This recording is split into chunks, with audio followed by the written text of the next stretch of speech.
First, we are tracking Tropical Storm Hermine. Good evening, I'm Anita Blanton. The storm's projected path means rain and wind could be in the forecast for your holiday weekend. For more on that, let's send it over to my co-anchor Tom Shadd and Chief Meteorologist Don Slater. Take it over. Thank you so much, Anita. Don, the latest update from the National Hurricane Center showed the storm moving east. We have the 11 o'clock coordinates just in. What's happening? Well, let's get right into it. Now, a great deal of uncertainty remains. Now, at 11 o'clock this morning, it was out to sea, no big problem. And then for the 5 o'clock update, it was over land with a huge amount of rain likely for our area, but a weaker storm.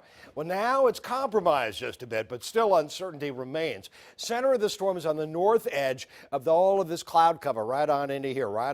So we want to watch, well, in fact, it's a little bit farther northward of where I had my hand. And it bumped to the northeast tonight, moving north-northeastward at 10 miles an hour, and it's now 60 miles an hour. It was 45 miles an hour at the 5 p.m. update. Here's where it is by 4 o'clock in the morning on Friday. Late tomorrow night, it's made landfall south of Tallahassee. Earlier projections had it about into here. So it's bumped eastward a little bit, and that little bit of a bump eastward means all the difference when it comes up into our part of the world because it's likely to become a little bit farther eastward yet. It was out toward Emporia. Where's it going to be by Saturday during the afternoon and evening hours? Likely right on in over the Hampton Roads cities by 8 o'clock in the evening, 45-mile-an-hour winds, and it becomes extra tropical. So it's still got a lot of wind with it, and it's still got a heavy amount of rainfall, but you can see this cone is still very, very wide out into our part of the world, as wide as that line. So that's the measure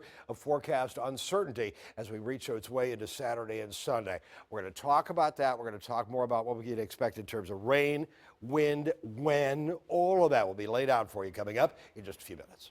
Well, if you plan to take Amtrak this week, you may need to make other plans. The railroad has suspended some routes between New York City and Miami starting tomorrow, thanks to the severe weather threat. We'll be sure to keep you posted on the status of the trains. And in expectation of Hermine, the Coast Guard is asking pleasure boaters to find shelter in North Carolina. Here's a look at conditions in Nags Head earlier today. The threat of high winds and heavy surf over the next couple of days could cause trouble for smaller boats. The Coast Guard has also issued stricter rules for commercial vessels that may plan to travel in the storm. A reminder that you can stay prepared ahead of the system with the Super Doppler 10 Hurricane Guide. Download it free on wavy.com and track changing conditions anytime, anywhere with the free Wavy Weather app.